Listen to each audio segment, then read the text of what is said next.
Hello दोस्तों, मैं मेघा चावला आपका मेक करियर एकेडमी में स्वागत करती हूँ। आज हम पढ़ेंगे संविधान के महत्वपूर्ण भाग। संविधान के महत्वपूर्ण भाग हर एग्ज़ाम के लिए इम्पॉर्टेंट है क्योंकि यहाँ से एक क्वेश्चन अवश्य पूछ लिया जाता है। तो हम अपनी आज की वीडियो को स्टार्ट करते हैं। वीडियो स्टार्ट करने से पहले प्लीज़ आप चैनल को सब्सक्राइब कर लीजिए एंड बेल आइकन को प्रेस कर लीजिए। तो हमारा भाग एक है संघ और उसके राज्य क्षेत्र। हम चाहे भाग एक की बात करें, चाहे अनुसूची एक की बात करें और चाहे ही आर्टिकल एक की बात करें, तीनों चीज़ किसके बारे में बताती है? तीनों चीज़ हमें भारत के बारे में बताती है।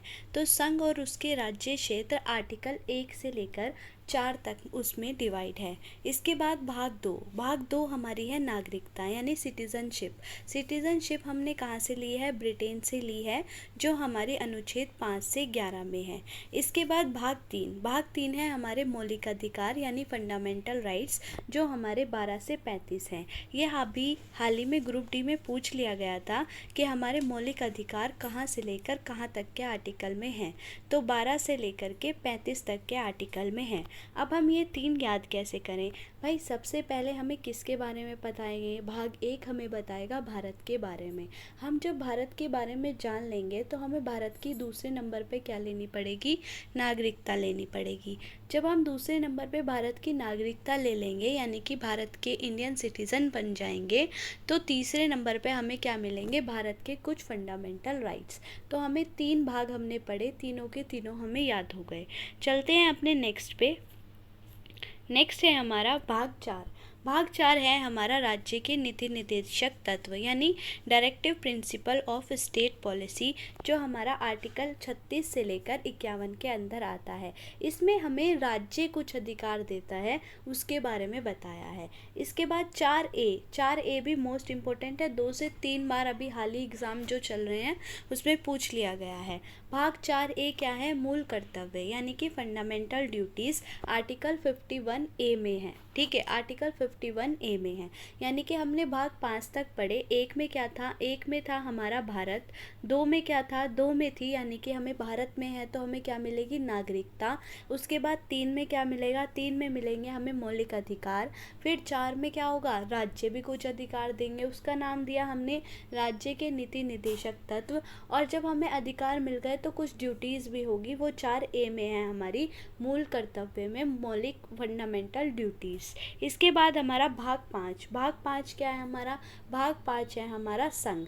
वो कहाँ से कहाँ तक है? 52 से 151 तक आर्टिकल्स में हमारा भाग 5 है। इसके बाद भाग 6 क्या है?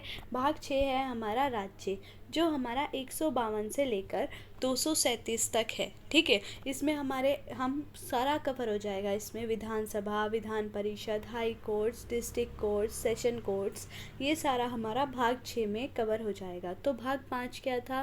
भाग 5 था हमारा संघ, कहाँ से कहाँ तक? 52 से 151 तक। भाग 6 क्या है? भाग 6 है हमारा राज्य, 152 से 237 तक। उसके बाद भाग 7 को सस्पेंड कर दिया गया है। तो भाग 8 क्या होगा? भाग 8 है केंद्र शासित प्रदेश, 239 से 242। हमें क्या करना है? हमें पहले 1 से लेकर के 4A तक एक साथ याद करने हैं, फिर 5, 6, 8 एक साथ याद करने हैं। 5 किसके बारे में? संघ और उसका राज्य क्षेत्र, यानी संघ के अंदर क्या क्या चीज़ें इंक्लूड होगी? राष्ट्रपति, उपराष्ट्रपति, न्यायपालिका। ठीक है, राष्ट्रपति के पास कौन कौन सी शक्ति है? लोकसभा, राज्यसभा, संसद, ये सवारी हमारी भाग 5 में आ जाएगी। फिर जब केंद्र हमारा पूरा कंप्लीट होएगा तो हम किस पे आएंगे? भाग 6 में हम आ जाएंगे राज्य में। जब राज्य कंप्लीट हो जाएगा तो भाग 8 पे आ जाएंगे केंद्र शासित प्रदेश। इसके बाद भाग 9 है हमारा पंचायत। मोस्ट इम्पोर्टेंट है भाग 9 पंचायत का कौन सा भाग है? तो भाग 9 है। 243 से लेकर 243 ओ तक के हमारे जो आर्टिकल है वो पंचायत से रिलेटेड है। इसके बाद भाग 9A भाग 9A है हमारा नगर पालिका। ठीक है, नगर पालिकाएँ, इसमें हमारा आर्टिकल 243 पी से लेकर के 243 ZG तक है। यानी 9 क्या था, पंचायत, 9A क्या है, नगर पालिका, और 9B एक हो है 9B क्या है, कोऑपरेटिव सोसाइटीज़। ठीक है, वो हमारी 243 ZS से लेकर के ZT तक आती है हमारी कोऑपरेटिव सोसाइटीज़, यानी कोऑपरेटिव कमेटीज़, यानी कि सहकारी समितियाँ। इसके बाद भाग 10 किसके बारे में है, SC ST के बारे में है। भाग 10 में आर्टिकल 244 से लेकर 244A तक। पहले भाग 10 तक रिपीट कर लीजिए। भाग 1 क्या था, भारत था। भाग 2 नागरिकता। भाग 3 मौलिक अधिकार। भाग 4 राज्य के नीति निर्देशक तत्व। भाग 4A मौलिक कर्तव्य। भाग 5 संघ। भाग 6 राज्य। भाग 8 केंद्र शासित प्रदेश, और फिर भाग 9 पंचायत। भाग 9A नगर पालिका, 9B सहकारी समितियाँ। इसके बाद भाग 10 क्या है, SC ST है। इसके बाद है भाग 11 क्या है, संघ और राज्यों के बीच में संबंध। ठीक है, यूनियन और स्टेट के बीच में जो संबंध है वो भाग 11 में बताया गया है। आर्टिकल 245 से लेकर के 263 के अंदर इसको डिटेल में बताया गया है। इसके बाद आगे भाग 12 है हमारा वित्त, संपत्ति, सुविधाएं और वाद। अनुच्छेद 264 से लेकर के 300A के अंदर आता है हमारा वित्त, संपत्ति, सुविधाएं और वाद। ठीक है, यानी प्रॉपर्टी हो गया, फाइनेंस हो गया, कॉन्ट्रैक्ट हो गया एंड सूट हो गया। ये भाग 12 में है। आर्टिकल 300A इम्पॉर्टेंट है, क्योंकि 300A हमारा क्या था, संपत्ति का अधिकार था, जो पहले एक मौलिक कर्तव्य था और आज क्या है, एक कानूनी अधिकार है।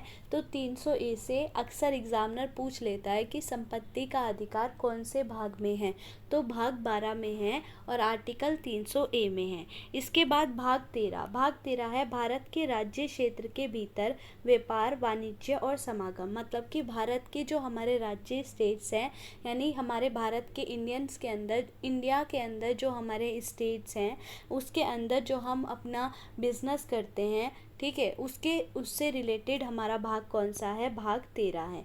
इसके बाद भाग 14 है संघ और राज्यों के अधीन सेवाएं, यानी कि हमारा IAS PCS स्टेट PCS, ये हमारा भाग 14 में है। आर्टिकल 308 से लेकर के 323 तक। ठीक है, हमने भाग 10 तक पढ़ लिया था। भाग 10 हमारा क्या था, SC ST। भाग 10 तक हमने कंप्लीट कर लिया था हमारा SC ST तक। और भाग 11 क्या था, संघ और राज्यों के बीच में संबंध था। भाग 12 हमारा क्या था, वित्त, संपत्ति वाला था, मतलब संपत्ति के अधिकार वाला। भाग 13 था कि भारत के राज्य क्षेत्र के अंदर जो वाणिज्य है, व्यापार है, वो कैसे होगा, ये भाग 13 था। और भाग 14 था हमारा IAS PCS वाला। इसके बाद हमारे इम्पोर्टेंट चलेंगे भाग 15 से लेकर भाग 20 तक। ये हमारे सारे के सारे मोस्ट इम्पोर्टेंट है। स्टार्टिंग के भाग 1 से लेकर के भाग 8 तक भाग 9 तक मोस्ट इम्पोर्टेंट है। उसके बाद भाग 15 से लेकर भाग 20 तक मोस्ट इम्पोर्टेंट है। अक्सर एग्जामिनर पूछता है। तो निर्वाचन कौन से भाग में है, निर्वाचन हमारे भाग 15 में है। आर्टिकल 324 से लेकर के 329A तक। भाग 15 में क्या है, भाग 15 में हमारा निर्वाचन है। आर्टिकल 324 से लेकर के 329A तक। इसके बाद भाग 17 में क्या है, हमारी राजभाषा है। आर्टिकल 343 से लेकर के 351 तक।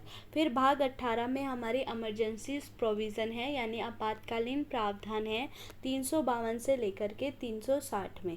उसके बाद भाग 20 है हमारा संविधान संशोधन, जो हमारा आर्टिकल 368 है। ये हमारे मोस्ट इम्पोर्टेंट है, इनको ज़रूर याद कीजिए।